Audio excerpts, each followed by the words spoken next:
Hey there, Alex here. It's been pretty exciting to see how cheap Android phones have gotten better and better over the years. But while some manufacturers have been leading the charge, by and large, consumers don't really have that many decent options. Honor is releasing a handful of new entry-level devices in Singapore, which I'm hoping will give consumers more options, namely the Honor 7A, 7C and 7S. I've talked about the 7S in a separate video linked below, so for this review, it's all about the 7A and 7C. So let's break it down. The 7A and 7C are actually pretty similar devices apart from a couple of differences. The 7C is the slightly more expensive variant. It has a slightly better processor, a slightly bigger screen, a matte body, and a dual camera setup. There is actually another cheaper variant of the 7A with less RAM and storage. But no matter which one you go for, you'll be getting a full view display, dual SIM plus microSD card slot, a pretty speedy fingerprint sensor, and face unlock, all of which are really nice to see on a budget device. But there are compromises on the phone, so there's no USB-C port, no NFC, no water resistance, and no stereo speakers. The display is also just 720p, which is a little more noticeable with the larger screen sizes, but it does have decent viewing angles and brightness. Even the single firing speaker sounds pretty decent. These compromises are to be expected at this price range, but overall, they're not too bad for the price. In day-to-day use, they both offer satisfactory experiences, with the 7C offering slightly better performance thanks to a newer Snapdragon 450 chipset. I was able to run all the apps I need, and even gaming is still bearable if you keep to a lower graphics settings.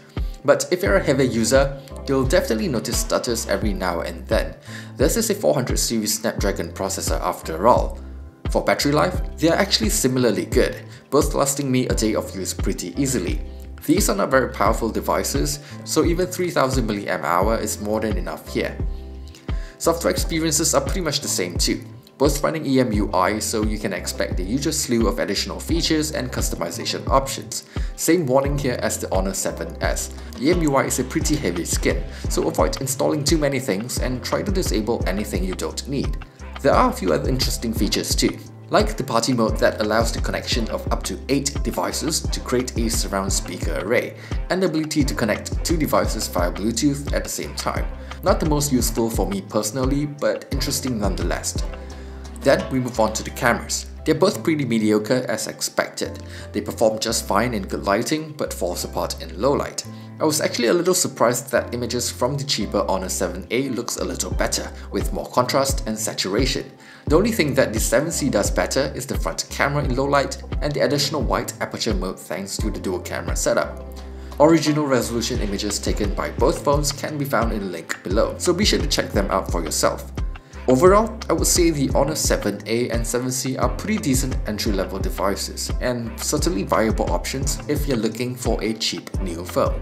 I still think that Xiaomi's and Asus pricing is a little bit more aggressive, but these new Honor devices are not that far behind.